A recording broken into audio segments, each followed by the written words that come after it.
एक रूप भगवान का बताया गया, आनंद। आनंद को हम बाहर खोजने की कोशिश करते हैं, यहाँ चले जाएंगे तो बड़ा आनंद आ जाएगा, ये कर लेंगे तो बड़ा आनंद आ जाएगा, यहाँ घूम आएंगे तो बड़ा आनंद आ जाएगा, ये देख लेंगे बड़ा आनंद आ जाएगा। पर वो कुछ देर के आनंद होते हैं। सच्चा आनंद वो है कि जब आपको खुश रहने के लिए किसी की जरूरत नहीं है। और हमें तो खुशी छोड़िए, हर एक भाव के लिए किसी की जरूरत है कि नहीं? हम दुखी होते हैं दूसरों की वजह से, हम खुश होते हैं दूसरों की वजह से, हम गुस्से में आते हैं दूसरे की वजह से। किसी ने दो चार बात सुना दी, हमें गुस्सा आ गया। किसी ने कह दिया आज बड़े अच्छे लग रहे हो, थोड़ी तारीफ कर दी, हम बड़े खुश हो गए। किसी ने थोड़ी बुराई कर दी, आज अच्छे नहीं लग रहे, हम दुखी हो गए। यानी खुद का तो कोई दिमाग ही नहीं है कि हम खुद समझ सके हम कैसे लग रहे हैं, हम क्या कर रहे हैं, हम क्यों कर रहे हैं। नहीं, वो बताएगा हम क्या कर रहे हैं क्या नहीं कर रहे, उस हिसाब से हम रिएक्ट करेंगे कि दुखी होना है कि रोना है कि हंसना है कि गुस्सा होना है। यानी जिंदगी का रिमोट कंट्रोल दूसरे के हाथ में देकर रखे कि खेलो, तुम जो बटन दबाओगे हम वैसे नाचने लगेंगे। है कि नहीं सच्ची बात? यही करके रखे। कोई और नचा रहा है हमें, कोई कुछ भी कह दे और आप क्रोधित हो जाए, ये कोई जिंदगी है?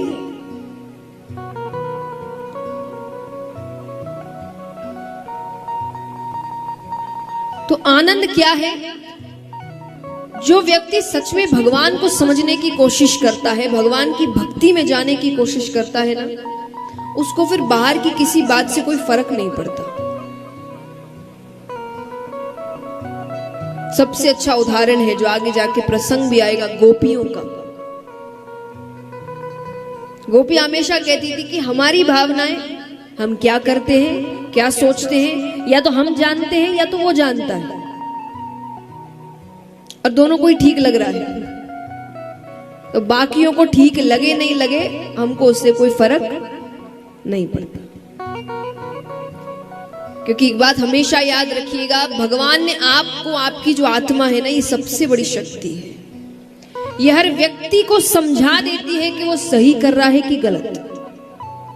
एक जो अंदर से आवाज आती है, हर किसी को आती है, हर काम करते हुए, खास करके जब कुछ गलत कर रहे हो, वो एक अंदर से एक अलग ही डर होता है।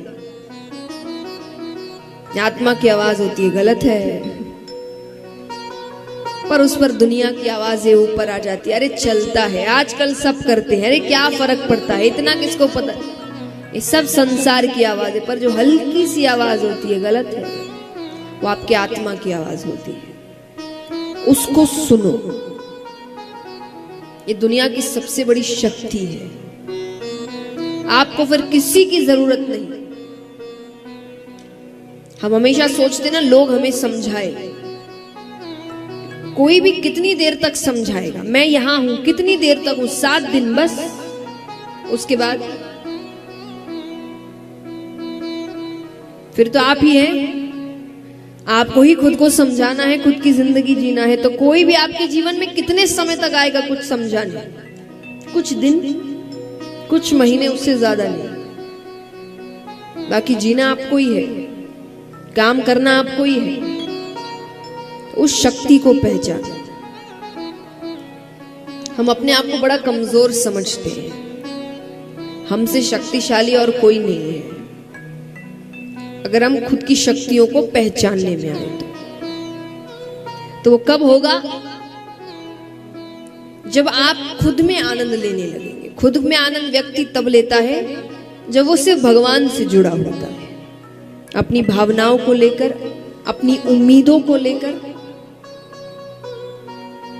जब वो दूसरों से भी कि वो मुझे बताए, वो मुझे बताए, ये मेरे लिए करे, वो मेरे लिए करे, तब वो जिंदगी भर दुखी रहेगा। उसको आनंद फिर हमेशा दूसरों में मिलेगा।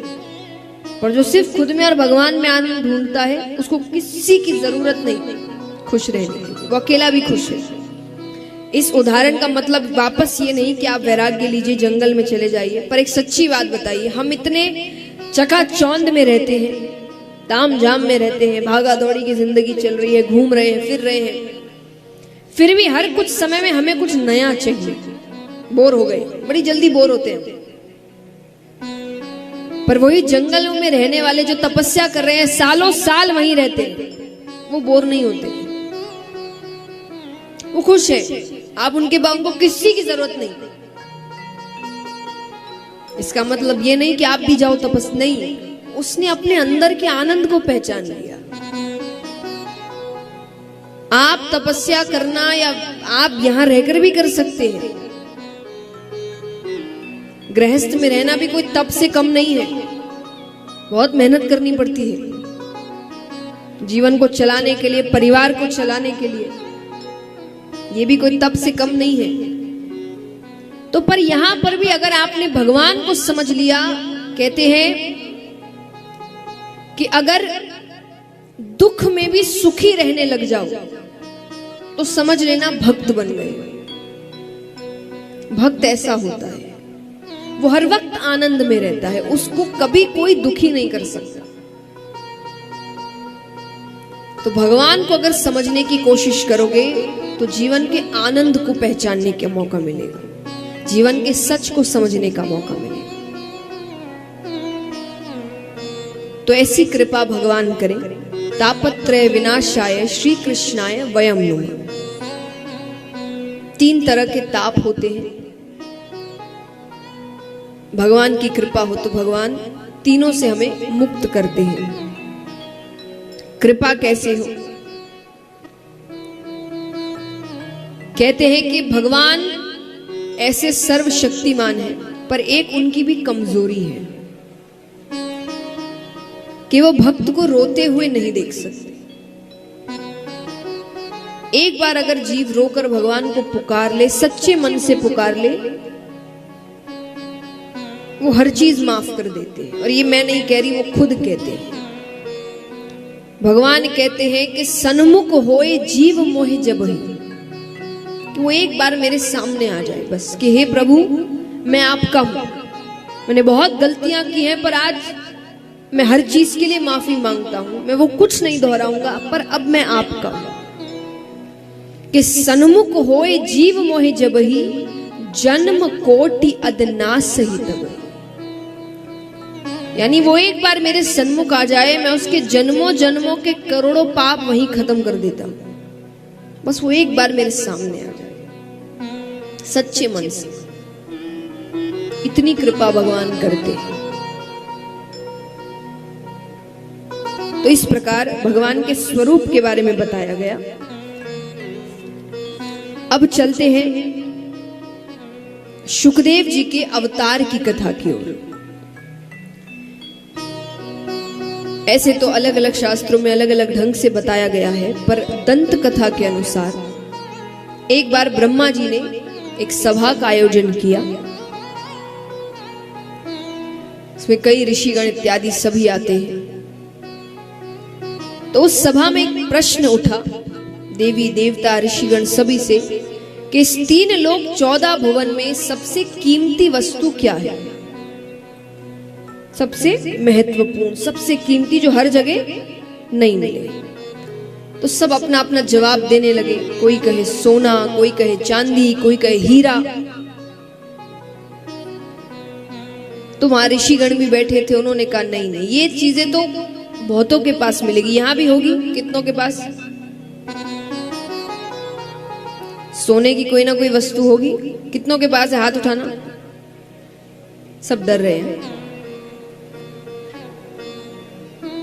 कितना है नहीं पूछेंगे,